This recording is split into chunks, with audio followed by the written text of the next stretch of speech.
Yes, welcome to the African News Update on Top Accolade News. The headlines: Africa Group votes Okonjo-Iweala for second term. ActionSA ready to take speaker position in Johannesburg. Over 100 people killed in twin Ethiopia landslides. 67 children died due to malnutrition in Namibia.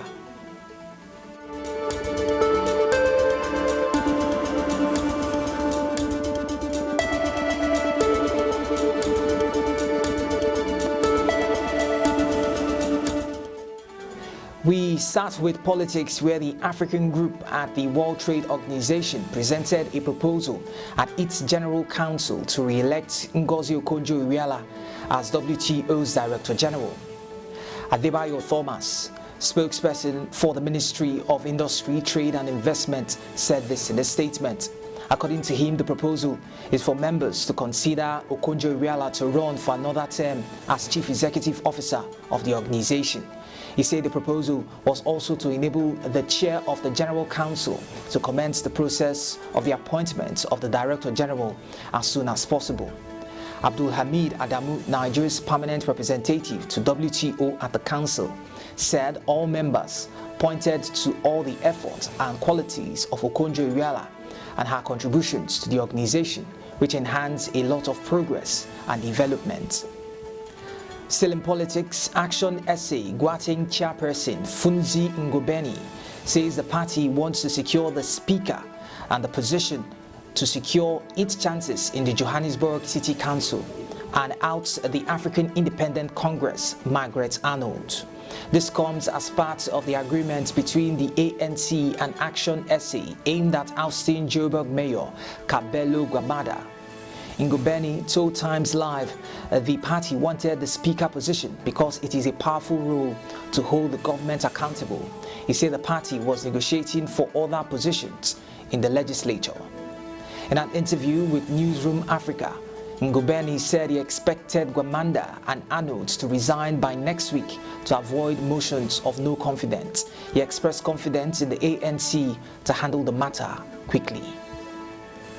We move on to health. The Zambezi region has recorded 67 deaths of children under the age of 5 due to malnutrition over the last 4 years. These deaths are out of 554 children who were diagnosed and treated for malnutrition from 2021 to date. Since the beginning of this year, 17 children have died as a result of malnutrition, while approximately 137 have been hospitalized. Regional health officials provided these statistics to the members of the Parliamentary Standing Committee on Gender Equality, Social Development and Social Affairs. The committee was conducting a one-day assessment of the malnutrition situation in the region. In climate crisis, the death toll from 2 landslides in southern Ethiopia has risen to more than 100 people, according to government officials who warned the number could increase. State officials say today that the first landslide, triggered by heavy rains in a remote region of Gofa zone, occurred on Monday and was followed by a second one that buried people who had gathered to help. At least 157 bodies had been recovered from 2 villages. Marcos Malesi, the zonal head of the Zonal Disaster Response Agency in Gofa, told newsmen that the search was ongoing and there are bodies that are yet to be recovered. Citing Gofa officials, the AFP news agency reported that at least 146 people, while the Associated Press news agency said the death toll had risen from 55 to 157 people.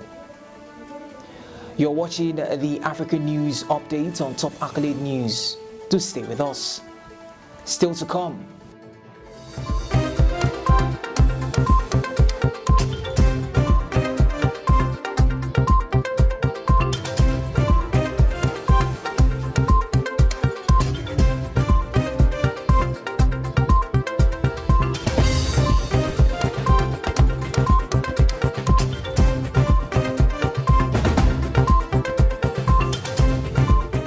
Thanks for staying with us.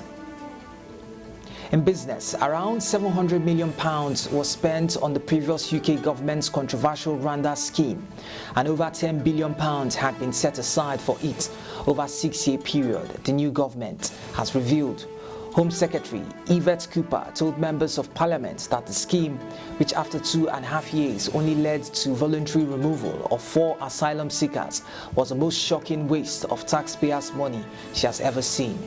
She said the £700 million total included £290 million in payments to Rwanda, as well as the cost of chartering flights that never took off, detaining hundreds of people and then releasing them, and paying for more than 1,000 civil servants to work on the scheme. She added that the outgoing Conservative government had planned to spend over £10 billion of taxpayers' money on the scheme, and yet did not tell Parliament. Still in business, the real estate business is expected to boom in Gulu City as more players enter the market and the city authorities seek to decongest. According to the Gulu City Mayor, Alfred Okwonga, the middle-class population in Gulu City has steadily grown in recent years, and therefore demand for modern houses to shut up. Statistics from the recently concluded National Population and Housing Census indicates that the northern city hosts 91,165 people during the day, and the number reaches up to 232,732 people at night. With its beautiful road network, Gulu City has caught the attention of the country.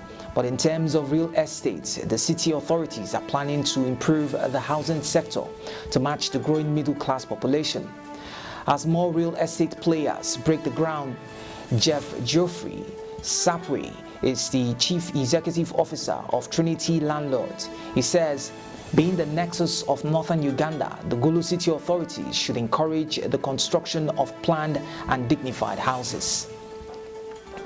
In entertainment, Nollywood actor Duro Micheal has stated that he was ready to resume his acting career after losing one of his legs.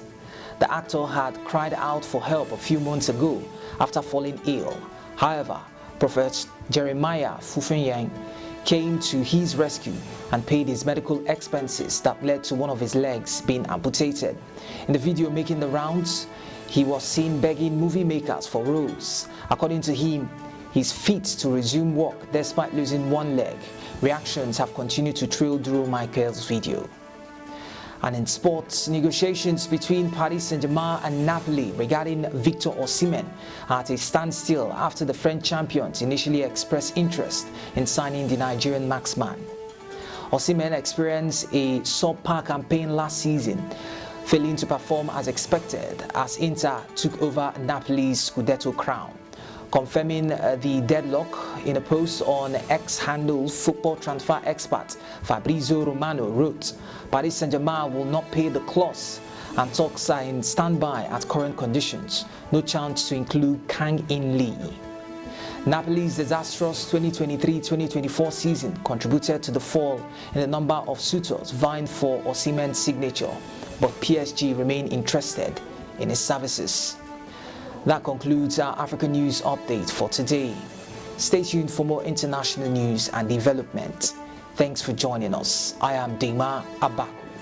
Connect and engage with us on all social media handles. Do have a wonderful day.